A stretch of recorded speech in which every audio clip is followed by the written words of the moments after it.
En el nombre del Padre, del Hijo, del Espíritu Santo.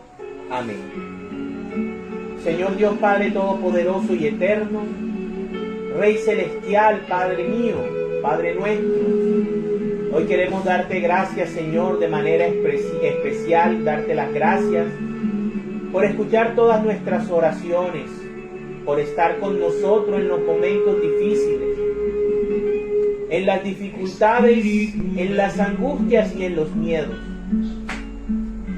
Tú eres nuestra fortaleza, tú eres nuestro pilar, tú eres la roca sobre la que cimentamos nuestra vida, Señor. Te queremos dar gracias, Señor, en esta noche, por escuchar las oraciones de sanación, Señor. Gracias, Padre Santo, porque tú sanas a nuestros enfermos, porque tú ves nuestra angustia, nuestra desesperación, pero también te das cuenta de nuestra fe y actúas, Señor, con misericordia. Gracias, Padre Santo. Gracias, Espíritu Santo. Gracias, Señor Jesucristo, por hacer posible lo imposible, por tratarnos con misericordia y con amor, Señor, por oír a tus santos. La Santísima Virgen María, nuestra Madre Intercesora, tú la escuchas, Señor. A San Juan XXIII, Santo Padre del Concilio Vaticano II, a San Juan Pablo II, el Papa misionero, Señor, el Papa que derrotó el comunismo. También a nuestra Santa Laura Montoya. Gracias, hermanos nuestros, por interceder ante el Padre, por nuestras súplicas, por nuestras oraciones. Gracias también a San Rafael Arcángel por guiar a nuestros médicos y a todo el equipo de salud para llevar sanidad a todos los enfermos. Gracias, Señor, por nuestras entidades de salud. Gracias, Señor, por todas esas personas que de manera vocacional ayudan a aliviar el dolor, ayudan a salvar vidas, ayudan en los momentos de dificultad con una palabra de aliento y con su trabajo, Señor. Bendícelas a todas, Padre Santo. Ven, Espíritu Santo, en esta noche, ilumínanos. Ilumínanos, bendícenos y guíanos. Gracias, Padre. Gracias, Hijo. Y gracias, Espíritu Santo. El que es, el que ha sido siempre y el que será. Amén, amén y amén. En nombre del Padre, del Hijo, del Espíritu Santo. Amén. Vamos entonces a empezar la lectura del capítulo número 25 del libro del Levítico. Estamos ya cerca de acabar el tercer libro de la palabra de Dios, que se titula El año de reposo y el año de liberación. El Señor se dirigió a Moisés en el monte Sinaí y le dijo: di a los israelitas lo siguiente: cuando ustedes hayan entrado en la tierra que les voy a dar, la tierra deberá tener reposo en honor del Señor. Podrán sembrar sus campos durante 6 años. También durante 6 años podrán podar sus viñedos y recoger sus frutos, pero el 7º año será de completo reposo de la tierra en honor del Señor. No siembren ese año sus campos, ni poden sus viñedos. Tampoco corten el trigo que nazca por sí mismo después de la última cosecha, ni recojan las uvas de su viñedo no podado. La tierra debe tener reposo completo.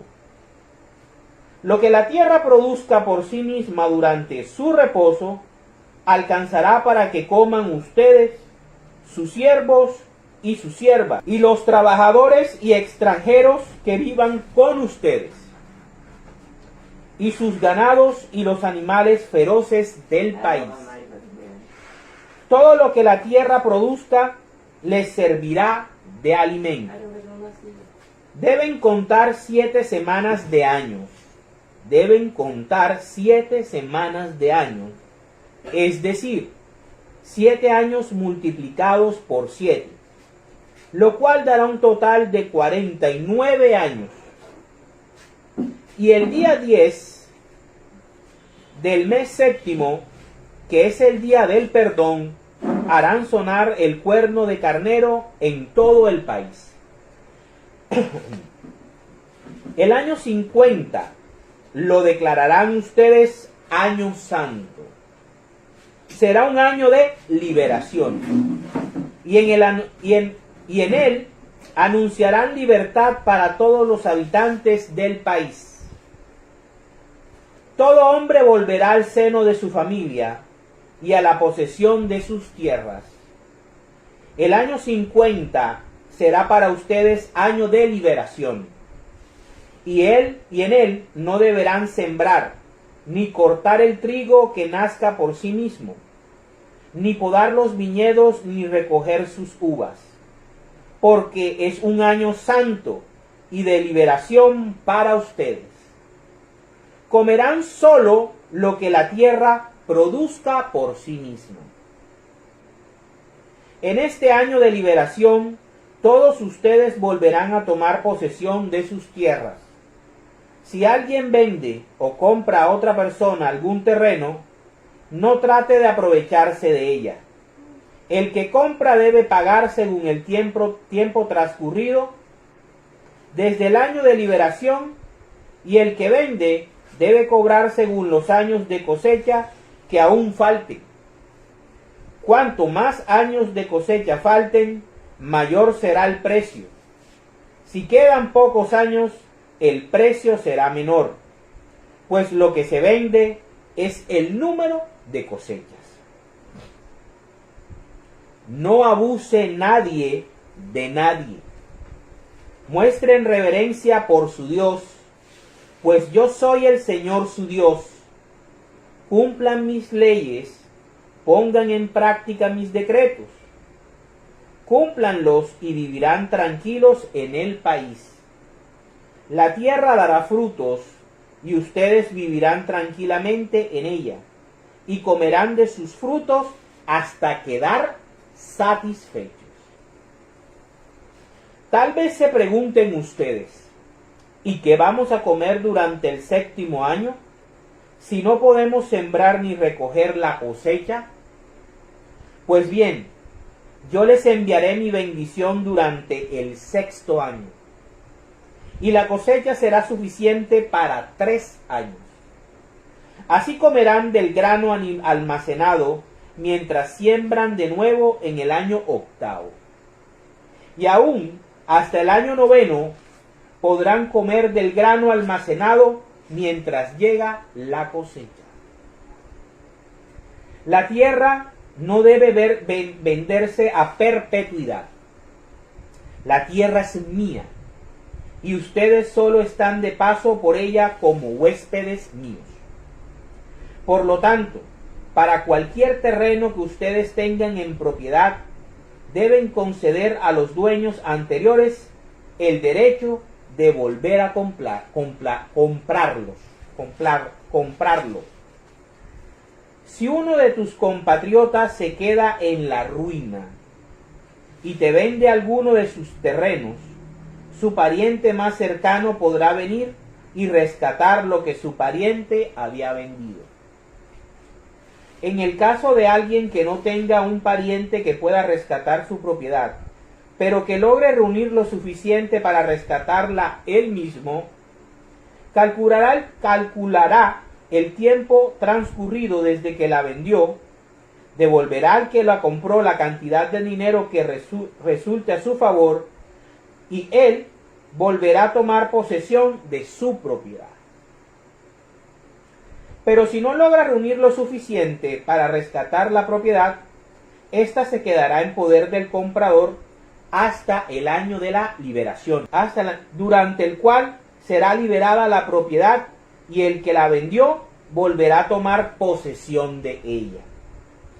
Si alguien vende una vivienda en una ciudad con murallas, tendrá derecho a volver a comprarla durante un año completo a partir de la fecha de venta. Pero en caso de que la vivienda no sea rescatada en el tiempo de un año, se quedará para siempre en poder del que la compró y de sus descendientes.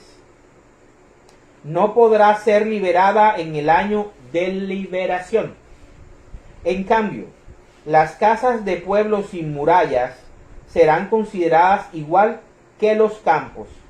Podrán ser rescatadas y serán liberadas en el año de la liberación.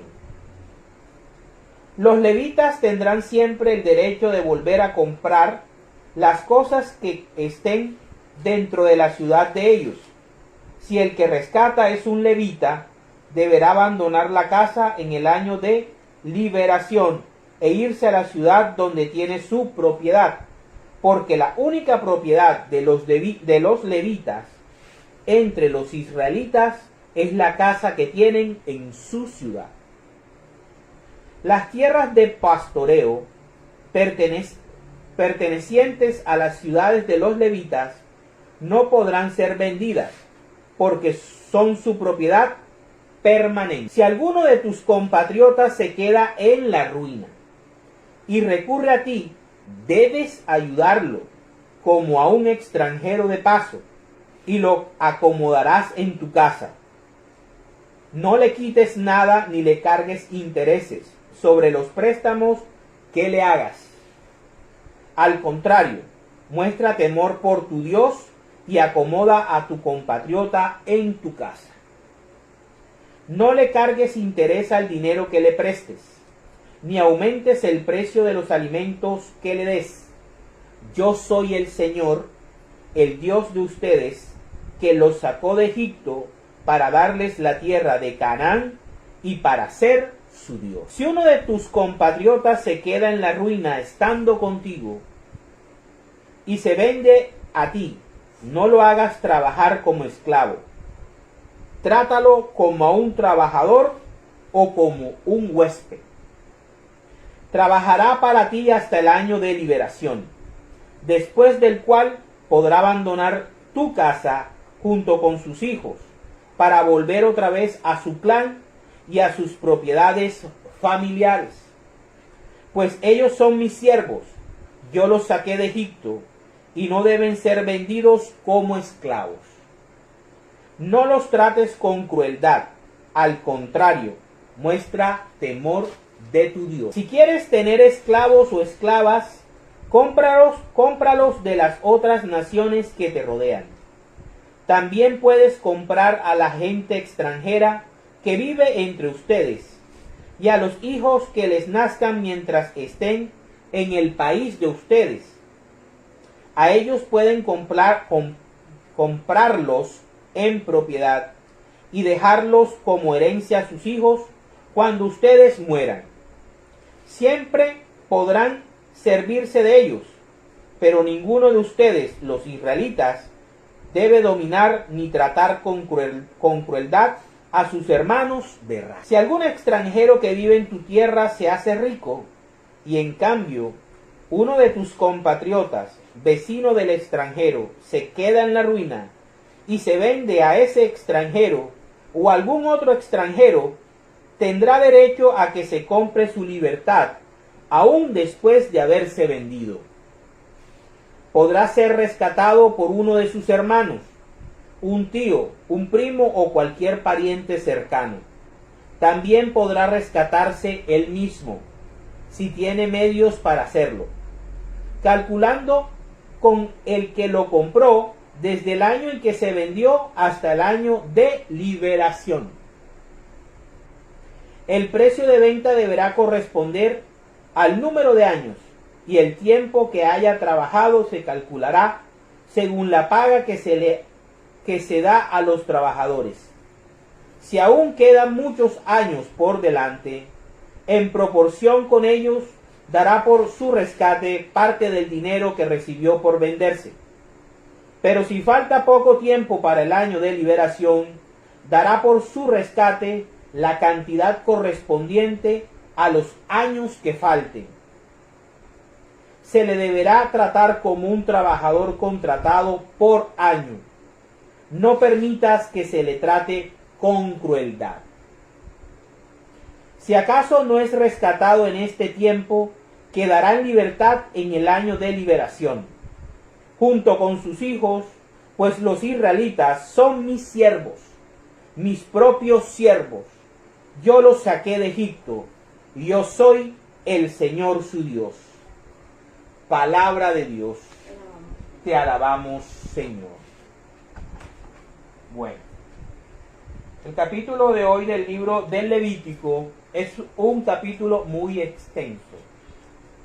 Es un capítulo que tiene una alta extensión, tiene 55 versículos y nos habla acerca de la manera como Dios mira la tierra.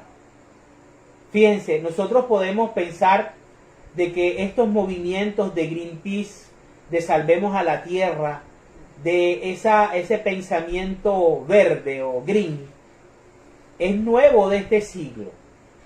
Y veamos que no. Y que hace parte de la idea que tiene Dios y que le inculcó al pueblo de Israel el amor y el respeto por la tierra. Dios es el dueño de la tierra. Él lo dice en el capítulo 25. La tierra es suya, a Él le pertenece. Y me llama la atención que Él es muy franco en este capítulo cuando dice: ustedes son mis huéspedes de paso. Recordándonos que nosotros somos simplemente unos beneficiarios. Somos unas criaturas que por su misericordia tenemos vida y tenemos las cosas que llegamos a disfrutar en la vida. Por eso un buen cristiano tiene que aprender a respetar todo lo que Dios le ha dado, principalmente su propio cuerpo. El cuerpo es nuestra primera propiedad dada por Dios. Y cuando Dios nos engendra en el seno materno, demuestra su hegemonía y demuestra que Él es dueño de todo. Nuestra primera propiedad, como lo venía diciendo, es el cuerpo. Y acto seguido seguirá siendo nuestra casa, nuestros bienes materiales, etcétera, el dinero, etcétera, etcétera. Pero debemos siempre recordar que todo lo que tenemos no nos pertenece, le pertenece a Dios. Y en ese caso Dios le quiere enseñar a su pueblo que deben respetar a la tierra. Y es por eso que les advierte, antes de entrar a la tierra prometida, que cuando ellos tomen posesión, deben trabajar la tierra, deben cultivarla y deben aprovecharse de ella 6 años. Pero en el 7º año se le dará reposo a la tierra. Y el hombre, el pueblo de Israel, debe permitir que la tierra produzca por sí misma lo que ha de producir. Pero dentro de esa orden, Dios da una promesa. Les dice que la tierra llegará a dar tanto por sí misma, que comerán ellos, sus siervos, sus siervas, sus animales y aún los animales salvajes. Dios tiene la capacidad de dar todo lo que necesitamos a todos, sin intervención de nuestra mano. Y posteriormente, cuando los israelitas tenían dudas de decir qué vamos a comer en entonces el año séptimo. El año séptimo que vamos a comer. Entonces Dios les dice, yo los bendeciré cada 6 años y haré que la tierra produzca tanto que les alcanzará aún para 3 años. Podrán comer tranquilamente el séptimo año. Podrán comer tranquilamente el 8º año de aquello que se generó en el 6º año, y aún les dará tiempo de comer en el 9º año, esperando la cosecha que hicieron o que sembraron en el 8º año. Fíjense cómo Dios nos muestra en este capítulo la capacidad que tiene Él, en primera instancia, de que nos deja bien en claro de que Él es dueño de todo lo existente, que Él es dueño de la tierra. Por eso la tierra tenemos que respetarla, por eso la tierra tenemos que amarla, por eso la tierra tenemos que cuidarla. Y en el cristianismo, y aquí en la palabra de Dios lo estamos viendo bien, el amor y el cuidado por la tierra, que ella, por voluntad de Dios, puede darnos todo lo que necesitamos para subsistir y para vivir. También nos hablan acerca del concepto de la propiedad. El capítulo número 25 está muy arraigado a la propiedad, porque el Señor le ordena al pueblo de Israel que debe contar 7 semanas de años. ¿Qué quiere decir esto? Cada 49 años se presentará el día del perdón, donde deberán tocar el cuerno por todo el país, el día del perdón. Pero que en el año 50, el año contado, el año siguiente, el Pentecostés, será el año de la liberación. Cada 50 años el pueblo de Dios celebraba el año de la liberación, donde todas las deudas quedaban saldadas, donde todas las propiedades vendidas o perdidas por ruina o por cualquier motivación volvían nuevamente a sus dueños originales. Esto es un hermoso capítulo, un capítulo muy extenso, pero que nos muestra el amor de Dios y el control sobre todas las cosas. Todas las cosas son de Dios, inclusive y principalmente nuestro cuerpo. Nuestro cuerpo le pertenece. Desde que somos engendrados, desde que la chispa de la vida surge en la fecundación, Dios empieza a forjarnos la primera propiedad y la más importante que tenemos los seres humanos, nuestro propio cuerpo. ¿Y cuántas veces nosotros dejamos descansar nuestro cuerpo de todos los vicios, de todas las imprudencias, de todas las cosas que lo cargan, que lo abruman, que lo enferman? Es importante que nosotros también reconozcamos que Dios nos llama a cuidarnos, a valorarnos, a amar nuestros cuerpos como la primera propiedad que Él nos otorgó, que Él nos dio, que Él nos regaló con el fin de que nosotros podamos disfrutar de todo ese universo que Él creó para nuestra satisfacción y para nuestra felicidad y bienestar. También nos muestra cómo el Señor piensa acerca de su pueblo y posteriormente esta norma y estas leyes nuestro Señor Jesucristo las iba a multiplicar en bondad, les iba a renovar, porque siempre han estado ahí. El cristianismo siempre ha estado impregnado desde Génesis 1:1 hasta Apocalipsis 22:21. Dios muestra el amor, la solidaridad. El israelita tenía que ser solidario, tenía que dolerle la ruina, el dolor, la esclavitud de su hermano israelita. Al cristiano católico le debe doler la ruina, la enfermedad, el sufrimiento y el dolor de su hermano cristiano.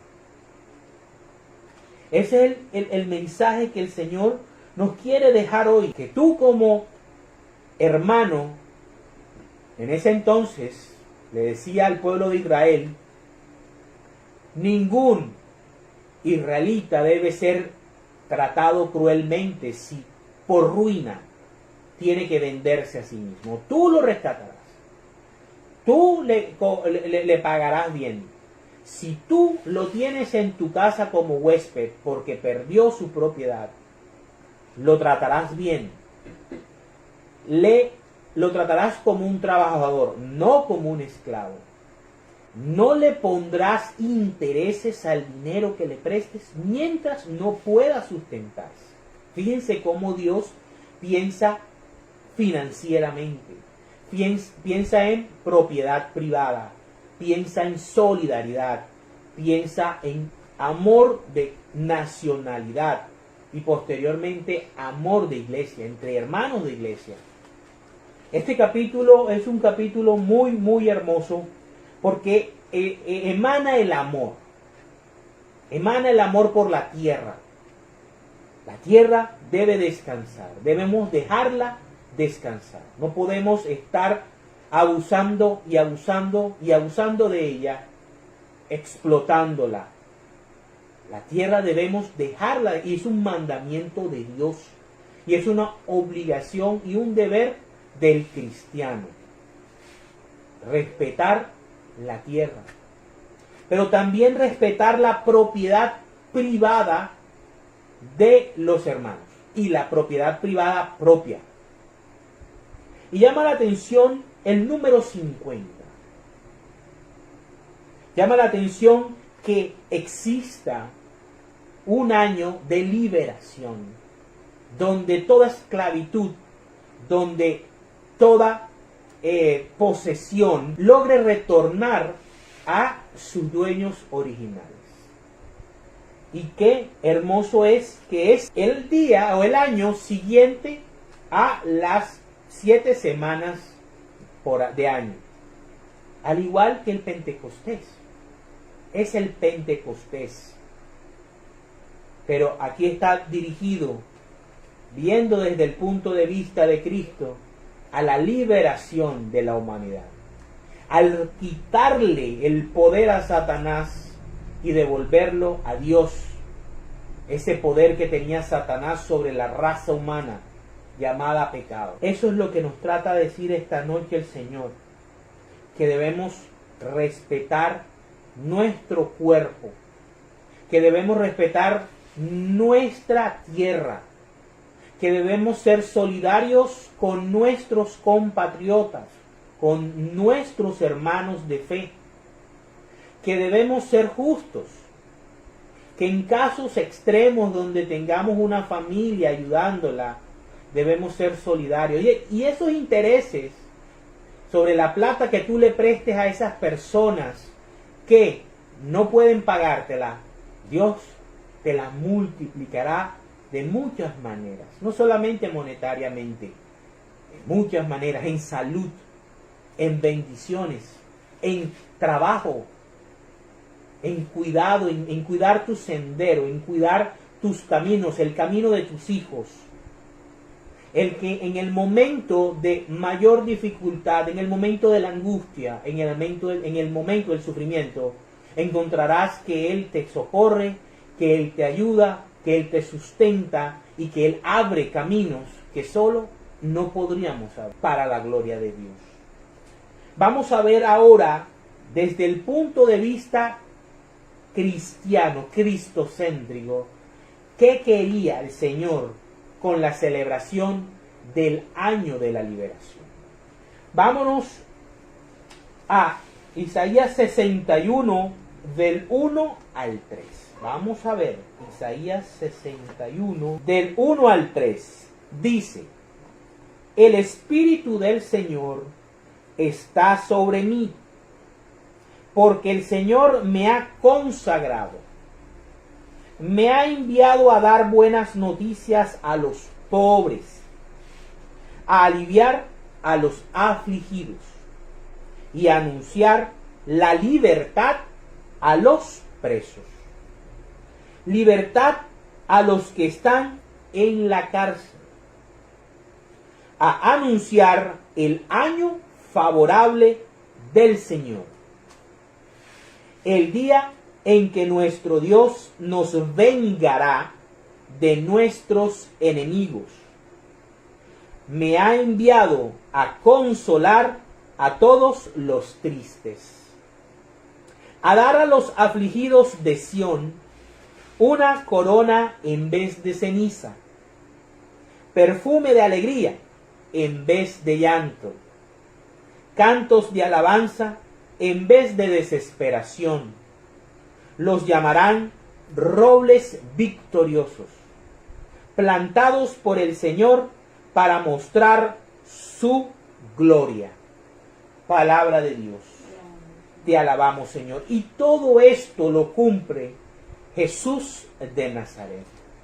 Jesús de Nazaret es llenado del Espíritu Santo, que desciende sobre él cuando Juan lo consagra rey de Israel en el Jordán, y el Espíritu de Dios desciende como una paloma. Y nosotros lo conocemos como Cristo, que significa en griego ungido. Así como Saúl fue ungido rey, el primer rey de Israel, y como David también fue ungido por el mismo profeta Samuel, que fue el primer profeta de Israel. Primer profeta Samuel, primer rey Saúl, el gran rey del Antiguo Testamento David, por el mismo Saúl. Jesús, el ungido de Dios, el último rey de Israel. Juan Bautista, el último de los profetas de Dios de la antigua alianza, unge al último rey. Y Jesús, a partir de ahí, y después de haber vencido a Satanás en el desierto, después que lo tienta, ¿verdad? Y Jesús vence a Satanás en esas 3 tentaciones, comienza a anunciar el reino de los cielos. Y es ahí cuando, ¿a quién va dirigido el mensaje? A los pobres. ¿A quién es que Jesús sana, libera, consuela? A los afligidos, a los pobres, a los endemoniados. Los libera. Los endemoniados eran personas, hijos de Abraham, presos por el demonio. A los leprosos, a los paralíticos, a los ciegos, a los sordos, a las prostitutas que estaban, eran la peor, en la escala social eran lo peor, porque además de ser mujeres, eran seres despreciables por la ley. A las viudas, a los huérfanos, A todas esas personas Jesús llega con su mensaje de poder, con su mensaje de amor, con su mensaje de libertad, con su mensaje de anunciando el año favorable del Señor, que es el año en que muere crucificado en la cruz y resucita venciendo a Satanás, al pecado y a la muerte. Y venga, Él venga, nuestra suerte, nuestra condena, porque nosotros estamos condenados a muerte gracias a Satanás. Gracias a él que introdujo la muerte en el género humano. Muchas veces nosotros le echamos la culpa a Eva, pero no. El que introdujo la muerte en el género humano se llama Satanás. Ese es nuestro enemigo número 1. El que quiere ver destruida la raza humana. Todo ser viviente, todo ser humano, él lo quiere ver destruido, acabado. Ese es su fin. Ya le está condenado. Y lo único que quiere es acabarnos a todos. Eso no nos lo dicen. Porque suena como fundamentalismo, pero es la verdad. Y lo podemos ver en la drogadicción. Lo podemos ver cuando nos metemos a ser criminales por el dinero. Cuando vendemos nuestro cuerpo y nuestra dignidad por poseer. El poseer también es una forma en que Satanás nos destruye. El no querer ni amar nuestros cuerpos y despreciarlos. Hay muchas formas en que Satanás nos quiere destruir. Y Jesús vino a vengarnos de nuestros enemigos, que son ellos, Satanás y sus huestes. Me han enviado a consolar a todos los tristes. Fíjate qué alegría podía sentir un leproso apartado de toda sociedad. ¿Qué podía sentir la mujer jorobada? ¿Qué podía sentir la mujer hemorroida? ¿Qué podía sentir el tullido? O el paralítico. O aún el mismo Zaqueo, publicano, cobrador de impuestos, o el mismo Mateo, que eran despreciados por esa sociedad. Para eso llegó Jesús, para darle a los afligidos de Sión, Jerusalén, una corona en vez de ceniza. Los elevó a reyes como él. Perfume de alegría, el Espíritu Santo. Nos dio el Espíritu Santo en Pentecostés, en vez de darnos llanto, y cantos de alabanzas en vez de desesperación. Y nos llamarán a los cristianos robles victoriosos. Vencimos al imperio romano. Y hemos vencido a todos los imperios que han intentado destruir a la Iglesia Católica. Plantados por el Señor para mostrar su gloria. Palabra de Dios. Te alabamos, Señor. Vamos ahora al Evangelio de San Lucas. Capítulo 4, versículos del 16 al 23. Jesús en Nazaret. Vamos a ver cómo Isaías se cumple en Lucas. Dice, Jesús fue a Nazaret, el pueblo donde se había criado. El sábado entró en la sinagoga como era su costumbre, porque como judío y como perteneciente todavía del Antiguo Testamento tenía que cumplir el sábado. Y se puso de pie para leer las Escrituras.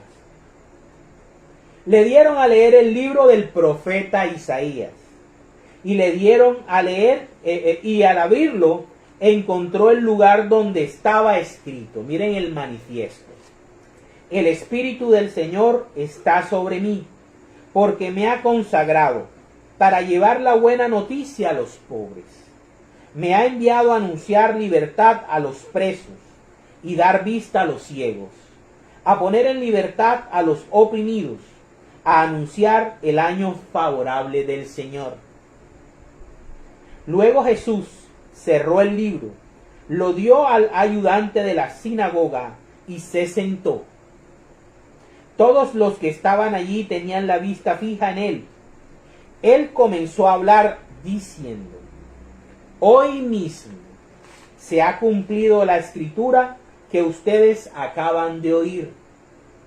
Todos hablaban bien de Jesús y estaban admirados de las cosas tan bellas que decía. Se preguntaban: ¿no es este el hijo de José? Jesús les respondió: seguramente ustedes me dirán este refrán: médico, cúrate a ti mismo. Y además me dirán: lo que oímos que hiciste en Cafarnaúm, hazlo también aquí, en tu propia tierra. Palabra del Señor. Gloria a ti, Señor Jesús. Jesús cumple la profecía de Isaías. Jesús llega a la tierra para liberarla de la esclavitud y de la maldición de Satanás. Jesús limpió las aguas de este planeta cuando fue bautizado, cuando fue ungido rey en el río Jordán. Él, al tocar el río Jordán, bendijo las aguas.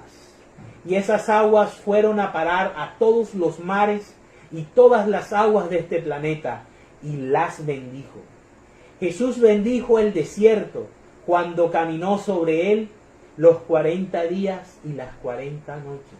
Jesús bendijo el aire que respiramos cuando respiró. Jesús, con su sola presencia en la tierra, la hizo descansar, la hizo renovar sus fuerzas, y con la resurrección hizo todas las cosas nuevas. Él es el que ejecutó el año de la liberación del Señor. Él es la liberación en sí del Señor. Vamos ahora a ver qué nos dice San Pablo en Gálatas, capítulo 5, versículos del 1 al 2. Cristo nos dio libertad para que seamos libres. Por lo tanto, manténganse ustedes firmes en esa libertad. La libertad es la santidad. Y no se sometan otra vez al yugo de la esclavitud. La esclavitud se llama pecado. Escúchenme, yo, Pablo, les digo que si ustedes se someten al rito de la circuncisión, Cristo no les servirá de nada. O sea, todos aquellos que quieren, que intentan, que obligan a los cristianos de hoy a querer volver al Antiguo Testamento, a querer cumplir el Antiguo Testamento, están mal. Todos aquellos que intentan volver al Antiguo Testamento están expulsando de su vida a Cristo, aunque hablen de Cristo bellezas.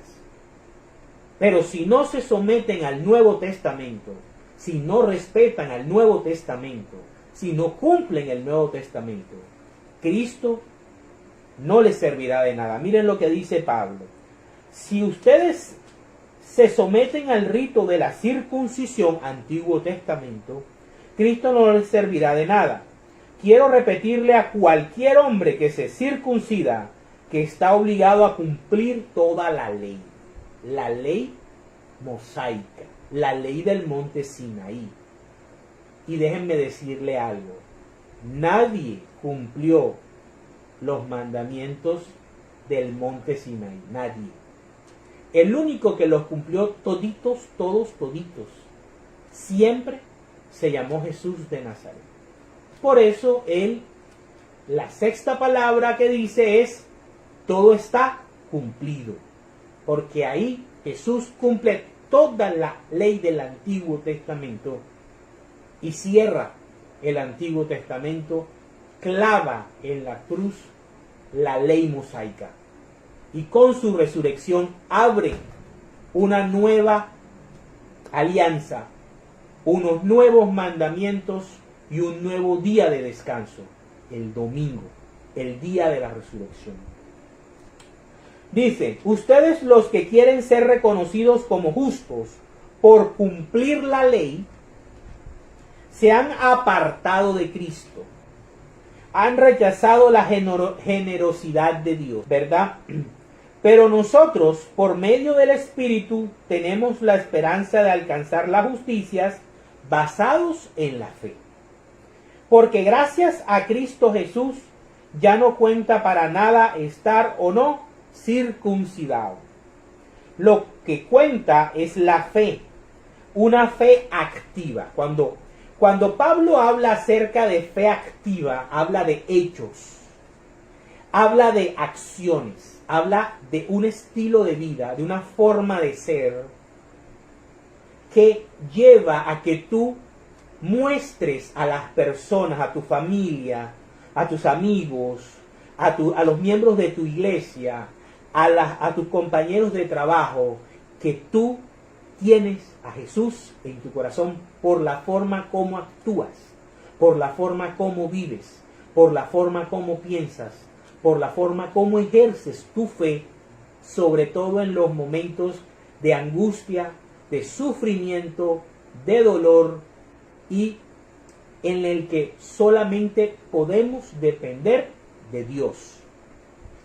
Eso se llama fe activa. Eso es lo que está tratando de hablar Pablo. Esa fe activa, ¿verdad? Por medio del amor. El amor tiene que ser la causa inicial y principal de tus acciones. Nada debe ser por intereses mezquinos, egoístas y malintencionados. Tus actos, tus acciones tienen que llevar realmente el sello del amor hacia el prójimo. ¿Por qué? Porque tú reconoces en el otro a Cristo.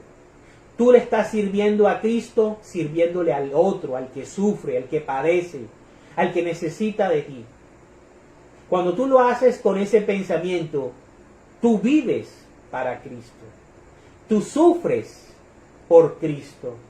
Y tú sabes muy bien que lo que estás haciendo es lo que Cristo pidió, lo que el Padre anhela desde el capítulo 25 del libro de el Levítico. Vamos a ver qué más nos sigue diciendo. Ustedes iban por buen camino. ¿Quién les impidió obedecer la verdad? No fue cosa de Dios que los ha llamado. Se dice que un poco de levadura hace que fermente toda la masa. Y yo tengo confianza en el Señor de que ustedes no van a pensar de otro modo. Pero Dios castigará a ese que los anda perturbando, no importa quién sea. En cuanto a mí, hermanos, si todavía estuviera yo insistiendo en el valor de la circuncisión, los judíos no me perseguirían, ya que en ese caso el mensaje de la cruz de Cristo no los ofendería. Pero esos que los andan perturbando a ustedes, ojalá se castraran a sí mismos de una vez. Fuerte. Palabra de Dios. Te alabamos, Señor. Entonces, tenemos que ver aquí que lo que Dios quiere es que nosotros vivamos realmente en el Nuevo Testamento. Que ya dejemos atrás el Antiguo Testamento, que fue sombra de lo que ahora tenemos, de lo que ahora somos, de lo que ahora Dios nos ha ofrecido en su generosidad. Un mediador eterno como Cristo. Un sumo sacerdote que intercede por nosotros en el mismo santuario de Dios. Tenemos una madre que también ruega por nosotros día y noche, que se preocupa por el destino de toda la raza humana, de todos sus hijos. Tenemos también una iglesia hermosa, una iglesia que es santa, no por sus miembros, sino por el Espíritu que la defiende, que la guía y que la inspira siglo tras siglo, sin descanso. Porque el Espíritu Santo nunca ha dejado de guiar a la iglesia y de defenderla y de defender la doctrina verdadera. Por eso San Pablo se preocupa por nosotros y nos dice que espera que nosotros sigamos firmes en el camino de Cristo, no en el camino de otro que venga a perturbarnos, a decirnos que hay que volver a cumplir las leyes del Antiguo Testamento. Le doy gracias a Dios por la Iglesia Católica, por todas las herramientas que nos da la Santa Eucaristía poderosísima, el Santísimo Sacramento, los sacramentos, la confesión, nuestros sacerdotes, un pastor como el Papa, un rosario, la esperanza del cielo y aún más el repechaje del purgatorio y todo un sinfín de la intercesión de los santos, un sinfín de herramientas que Cristo nos ha dejado en la persona del Espíritu Santo para que nosotros podamos luchar la buena batalla, porque no siempre vamos a estar bien, porque no siempre vamos a estar en nuestra zona de confort, porque no siempre vamos a estar sanos, porque no siempre nos va a ir bien en los negocios. Y cuando estemos en la oscuridad, cuando estemos cruzando ese valle de oscuridad, podamos nosotros sacar nuestra fe e iluminar con ella el camino y el sendero, sabiendo que al lado y lado está el Padre, el Hijo, y al frente el Espíritu Santo guiándonos y abriéndonos caminos. Pero tenemos que decidirnos a creer y a utilizar todas las herramientas que Cristo nos ha dejado en su amada y santa Iglesia, para la gloria de Dios. En el nombre del Padre, del Hijo, del Espíritu Santo. Amén.